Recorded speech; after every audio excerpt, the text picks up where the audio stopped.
Et voilà, 15h15, on est toujours ensemble pour cette deuxième édition du salon Bourse Live, les rencontres.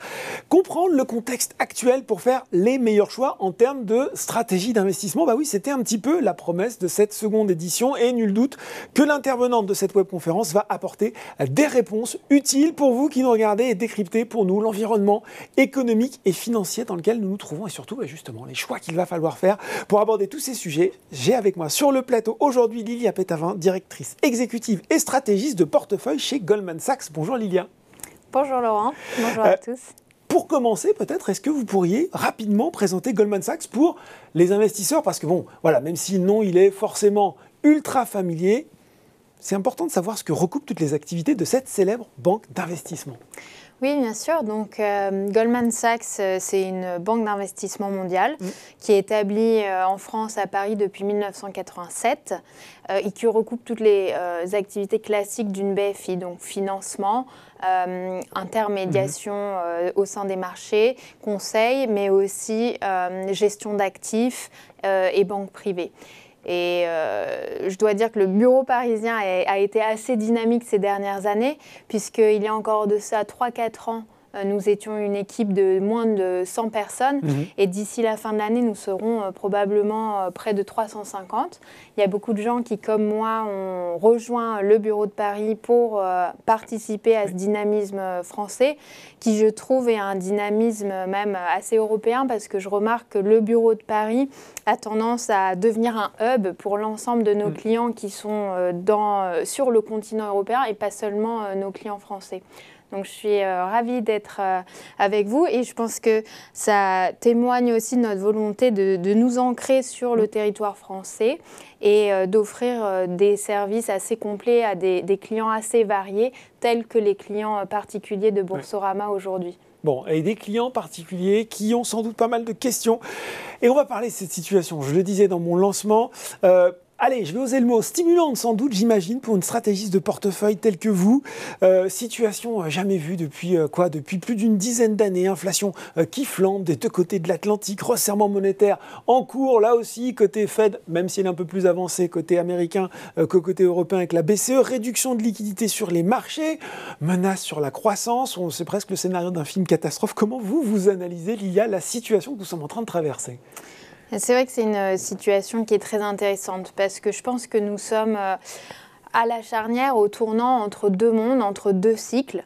Celui qui a suivi la crise financière de 2008, qui a été caractérisé par des craintes déflationnistes et une chute sans précédent des taux d'intérêt, et le cycle dans lequel nous sommes depuis 2 ans, dans lequel nous avons une inflation qui s'établit autour de 8% dans la zone euro, une banque centrale qui s'apprête à remonter les taux le mois prochain pour la première fois depuis 11 ans, et des taux 10 ans allemands qui sont autour de 1,5%, alors qu'ils ont été globalement négatifs depuis 2016.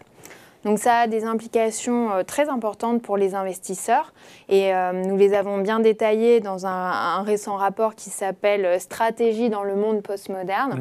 Et pour vous en donner 2 exemples, je pense que, déjà, la remontée des taux signifie que les rendements sur l'ensemble des actifs financiers vont être beaucoup moins importants que ces dernières années. Et ce qui est assez frappant pour moi sous la surface du marché action, c'est que nous sommes probablement en train d'assister à la fin de la suprématie des actions dites de duration longue. Donc, si je regarde... Il faut expliquer ce que c'est pour les gens qui regardent la duration longue pour une action. Par exemple, dite de croissance, MSCI Growth a surperformé les actions de value de 185% entre 2006 et 2020. Depuis le début de l'année, nous voyons un renversement de cette tendance et c'est les actions value qui ont surperformé la croissance de 25%. Si je regarde la prime que les investisseurs paient aujourd'hui pour les actions de croissance, elle est encore positive, mais elle est passée de 140-150% en début d'année à 120% au moment où on se parle. Donc beaucoup d'implications. Bon, et action value, action décotée, ou ce qu'on pourrait dire actuellement pour expliquer un petit peu le retour en grâce de cette classe d'action. Alors, on parle souvent d'un pic d'inflation avant que la situation ne s'améliore. Un pic à passer, on a cru le voir, en tout cas la Fed, les investisseurs avaient cru le voir en mars aux États-Unis, et puis mauvaise surprise en mars, du coup augmentation de 75 points de base des taux aux États-Unis, peut-être une nouvelle à suivre aussi forte, on ne sait pas. Et cette question, boule de cristal un petit peu, Lilia, quand est-ce qu'il arrive ce pic d'inflation? Et puis est-ce que c'est un pic ou est-ce que c'est un plateau? Oui, alors vous avez tout à fait raison de souligner l'importance de ce pic. C'est vrai que si l'on regarde les récessions qu'il y a eu aux États-Unis depuis 1970, nous remarquons que lorsque les récessions ont été induites par des politiques monétaires, donc par une augmentation des taux d'intérêt, le marché action a tendance à rebondir au moment où les banques centrales prennent un tournant accommodant et deviennent à nouveau dovish, même si la situation macroéconomique continue de se dégrader. En moyenne, 6 mois après le pic d'inflation, les actions sont en hausse de 15% et surperforment les taux de 10%. Ah oui, donc c'est un bon indicateur. Donc ça, c'est la bonne nouvelle. Ouais. La moins bonne nouvelle, c'est qu'il y a beaucoup d'incertitudes sur le timing de ce pic d'inflation, que nos économistes anticipent au mois de septembre dans la zone euro, avec une inflation qui s'établirait, qui atteindrait un pic légèrement au-dessus de 9%. Vous êtes au-dessus de l'INSEE, hein. Je crois que l'INSEE était autour de 7, je crois. Là, c'est carrément 9. Et c'est vrai que ce pic même a été révisé à la hausse récemment. Ouais. Et je pense qu'il y a de l'incertitude sur ce mois de septembre, parce que là, nous venons d'avoir à nouveau des perturbations en termes d'approvisionnement de gaz dans la zone euro, notamment donc le gaz russe qui vient approvisionner notamment l'Allemagne et l'Italie.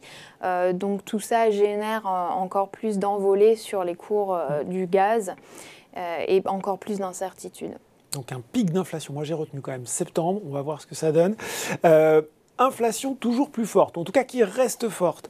Resserrement monétaire en cours et cette crainte, pour compléter le tableau, peut-être d'une récession en Europe, aux États-Unis dans les mois qui viennent. On rappelle, la définition technique de la récession, c'est 2 trimestres de croissance négative consécutive. Est-ce que c'est un risque qui nous pend au nez dans les mois qui viennent? Alors, ce qui est sûr, c'est que le risque de récession, c'est quelque chose qui est présent à l'esprit de tous les clients auxquels nous parlons. Ouais. Et qui a fait bouger les marchés, notamment davantage encore sur le mois de juin. Le dollar s'est apprécié. Les valeurs cycliques dans le marché action ont sous-performé les valeurs défensives. Le prix des métaux a commencé à baisser. Et tout simplement, les taux américains ont également commencé à baisser. Il y a une petite parce détente, que le marché obligataire anticipe déjà une baisse du taux directeur de la Fed dès mai 2023. En plus de ça, c'est vrai que la semaine dernière, nous avons eu de très mauvais chiffres concernant la croissance dans la zone euro, avec le PMI prévisionnel du mois de juin qui a fortement baissé. Et comme je l'évoquais, nous avons peut-être le PMI, c'est l'indice des directeurs d'achat, c'est un indicateur avancé de l'économie qui peut donner un petit peu la tendance de l'évolution de l'économie dans les mois à venir, c'est ça, Lilia? Exactement. Ouais. Et quand il reste au-dessus de 50, nous sommes dans une expansion de l'activité économique. Quand il passe en dessous de 50, dans une contraction. Donc aujourd'hui, nous sommes aux alentours de 52. Il n'y a pas si longtemps que ça, nous étions aux alentours de 55, donc en large expansion, si je puis dire. Donc des chiffres inquiétants, plus des problèmes d'approvisionnement de gaz. Qu'est-ce que ça veut dire? Ça veut dire que soit l'Allemagne se met à rationner l'utilisation de l'électricité par ces entreprises, et donc ça crée le risque qu'il y ait une chute de la production. Dans un pays au sein duquel nous estimons que l'activité est aujourd'hui en contraction, d'après nos indicateurs sur le mois de juin. Soit l'Allemagne ne fait rien, et auquel cas il est estimé qu'en février, si jamais justement les flux de gaz ne reprennent pas mi-juillet après la maintenance sur le pipeline Nord Stream, si ces flux-là ne reprennent pas, il est estimé qu'au mois de février 2023, l'Allemagne n'aura plus de gaz. Donc de gros risques en termes de récession. Et nos économistes ce week-end ont révisé à la hausse la probabilité que l'on sombre dans une récession dans la zone euro à 40% dans l'année qui vient. D'accord. Et nous, stratégistes, nous avons révisé à la baisse nos anticipations de profit. Nous ne voyons pas de profit réalisé par le Stoxx Europe 600 l'année prochaine. D'accord. Ce n'est pas proprement un scénario récessif. Oui. Parce qu'en moyenne, dans les récessions que nous avons eues depuis 1990, les profits chutent de 30%. Mais en effet, soft, les risques ne font qu'augmenter. Bon, on a posé le contexte et on est désolé, il n'est pas forcément très enthousiasmant. Et la question qu'on se pose, quand on nous écoute, quand on a toutes ces infos, c'est que faire notamment en termes d'allocation d'actifs. Parce qu'on va rajouter là aussi une dimension, c'est que là où on a des classes d'actifs qui se complètent, qui permettent quelquefois d'amortir une partie du risque, dans cette période qu'on vient de traverser, ça n'a pas fonctionné puisqu'elles se sont toutes repliées en même temps. Oui. Mais alors je pense qu'il faut distinguer sans doute deux horizons. Il y a un horizon à court terme qui me paraît être très délicat. Et d'ailleurs, nous venons de baisser toutes nos anticipations, nos prévisions de prix sur les marchés actions européens. Donc maintenant, nous voyons une baisse du marché actions d'à peu près 6% à horizon 3 et 6 mois en Europe. D'accord. Je pense qu'il va être difficile d'obtenir de la clarté dans les mois à venir, justement sur ce fameux pic d'inflation. En plus de ça, nous n'avons pas encore vu de révision à la baisse des anticipations de profit sur le marché action. Donc ceci est aussi devant nous. Et si je regarde la performance du marché action et que je la compare à ces fameux PMI, qui sont des indicateurs de croissance en temps réel dans la zone euro, il y a une forte corrélation. Et je vois que le marché est consistant avec des PMI légèrement en dessous de 50. Donc comme je vous le disais, ça veut dire une contraction, mais très légère.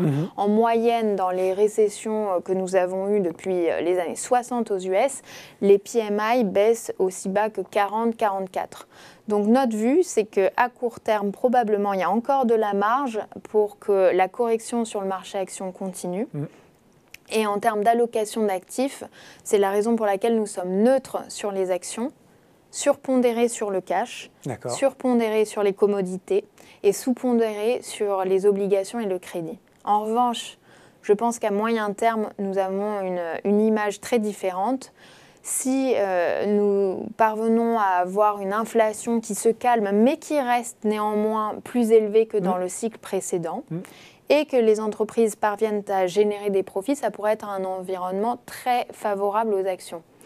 Donc, nous sommes surpondérés sur les actions à 12 mois et nous anticipons un rebond de 14%.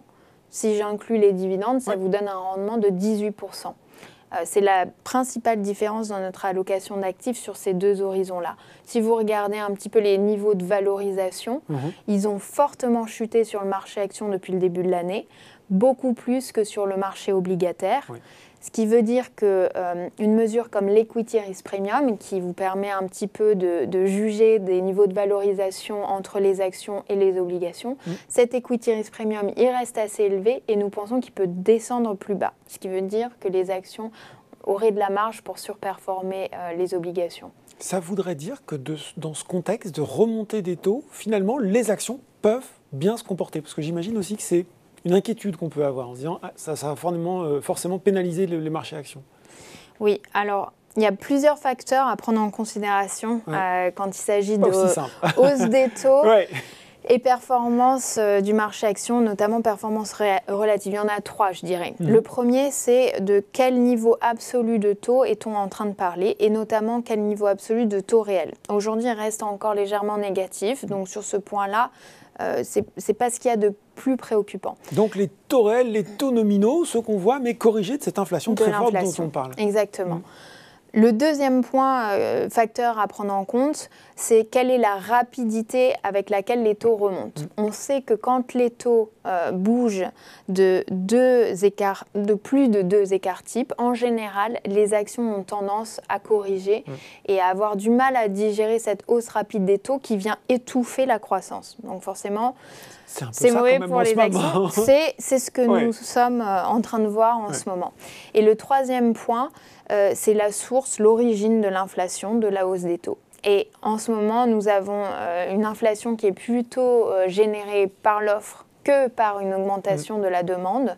Donc même chose, c'est ce qui vient en général diminuer le revenu réel disponible des ménages et qui augmente le risque d'une récession. Donc à court terme, les choses ne sont pas... sont plutôt délicates pour le marché action. Ouais, bon. Est-ce qu'il y a, autre question, des zones qui peuvent peut-être tirer leur épingle du jeu? Est-ce que c'est le réflexe de sécurité, le flight to quality? On va sur les marchés américains, que ce soit la devise, que ce soit les actions. Est-ce que c'est l'Europe? Beaucoup de stratégistes pensaient que l'année 2022 serait l'année de l'Europe, et puis on voit que c'est malheureusement en train de tourner court. Ou est-ce que ce sont, par exemple, les émergents, alors que, à contre-courant de tout le monde, il y a un pays, et pas des moindres, qui mène une politique plutôt offensive sur la relance, c'est la Chine. Oui. Je pense qu'à court terme, notamment si nous nous orientons vers un scénario de récession, l'environnement est compliqué pour l'Europe. Parce que l'Europe sont des actions qui sont assez cycliques, volatiles. Nous avons une guerre qui a lieu sur notre continent. Des risques souverains sur la périphérie avec la remontée des taux. Donc j'aurais du mal à imaginer l'Eurostoxx surperformer le S&P à court terme. D'ailleurs, on souligne souvent la relativement bonne performance de l'Europe depuis le début de l'année parce que l'Europe a fait la même performance que les US alors que nous avons eu un gros ralentissement de la croissance. Mais c'est un peu une performance en trompe-l'œil. Si je regarde la performance en dollars, l'Europe, l'Eurostoxx a sous-performé de 7 points de pourcentage. Il y a un effet de devise là qui fausse un petit peu la donne. Exactement, les actions américaines. En revanche, au-delà de ce scénario de récession, je pense que c'est une période qui peut être favorable à l'Europe, ou en tout cas que les 15 dernières années de sous-performance massive des actions européennes sont probablement derrière nous. Le point le plus important à mes yeux, ce sont les fondamentaux.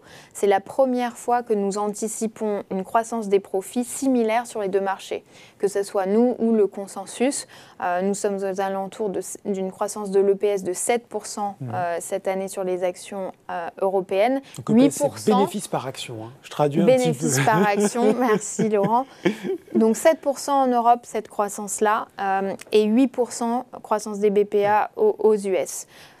Pour rappel, entre 2007 et 2019, donc 2007 le pic des BPA avant la crise et 2019 le pic avant le Covid, les BPA ont cru de 90% aux États-Unis alors qu'ils n'ont cru que de 2% en Europe. Donc les fondamentaux sont aujourd'hui très différents. Et les multiples sont très différents aussi. Les actions européennes aujourd'hui, elles sont à une décote de 30% par rapport au S&P. Et si je regarde même le PE des actions européennes aujourd'hui, il est 2 points en dessous de la moyenne historique, alors que le PE des actions américaines est tout à fait en ligne avec sa moyenne historique. Et le dernier point que je soulèverais, c'est que la croissance verte, la décarbonisation, la dépense fiscale faite auprès de la défense, par exemple, à nos yeux, devrait générer une partie de la croissance de ce nouveau cycle. Et l'Europe est très bien positionnée à cet égard. Donc il y a des facteurs de soutien pour l'Europe. J'aimerais quand même vous entendre sur la Chine. Alors est-ce qu'on retourne en Chine, là où ça va plutôt? On a l'impression que le tempo est un petit peu différent de ce qui se passe dans les économies américaines et européennes. C'est vrai que la Chine, depuis le début de l'année, a même surperformé les US. Néanmoins, si je regarde une performance à 5 ans, la performance sur les pays émergents est de 0%. Donc on a eu un rattrapage principalement autour des multiples qui s'est fait depuis le début de l'année, ce qui était ce que nos stratégistes asiatiques anticipaient. En revanche, si on prend un petit peu de recul quand même, le marché américain est beaucoup plus résilient et encore largement en hausse sur un horizon des 5 dernières années. Bon, voilà pour cette précision. Si on s'intéresse maintenant, on reste sur le marché action, sur les secteurs.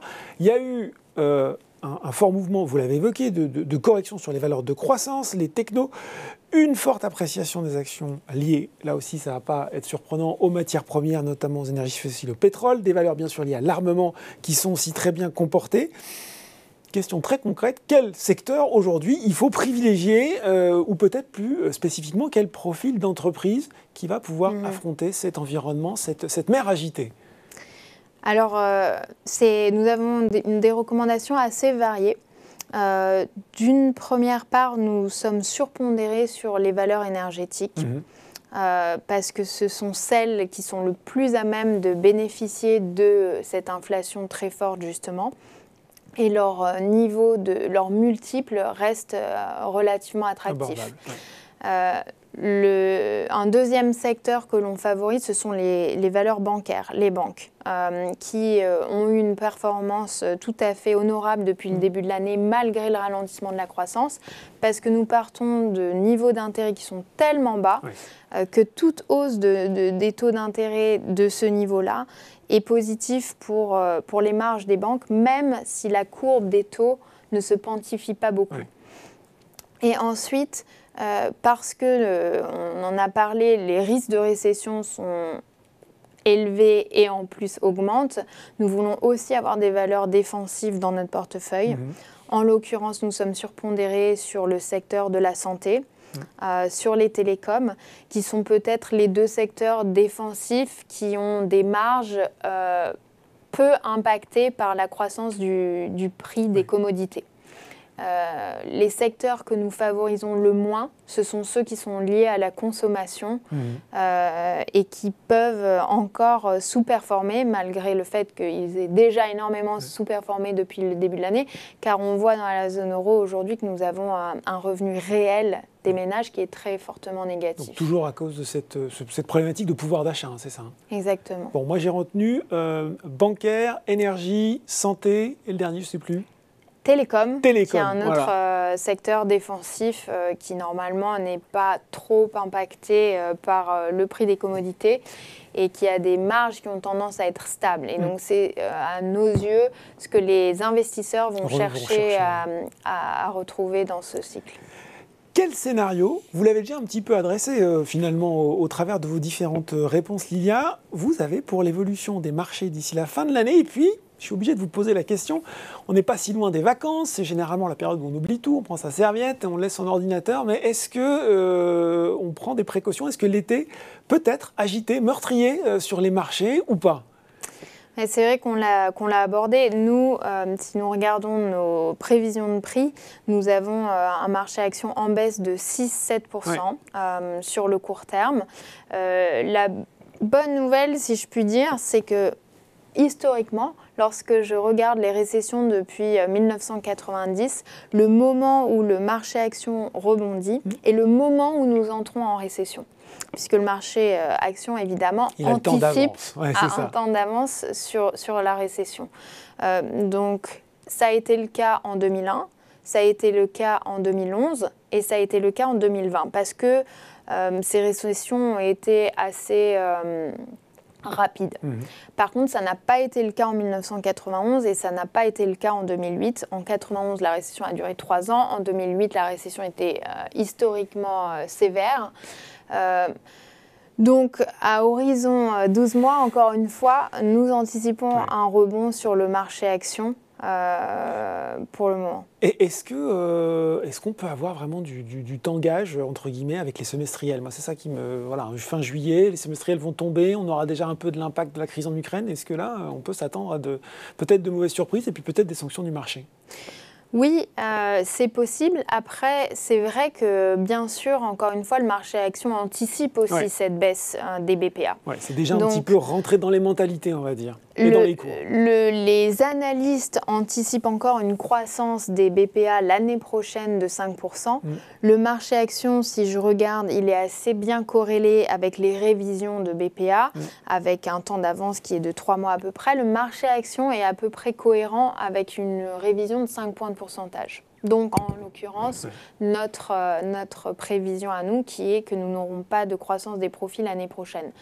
Donc, oui, ça peut générer de la volatilité sur les marchés. Mais c'est déjà un petit peu dans les cours quand je vous Exactement. Bon. On arrive au terme de cette présentation. Il y a eu des questions posées au moment de l'inscription.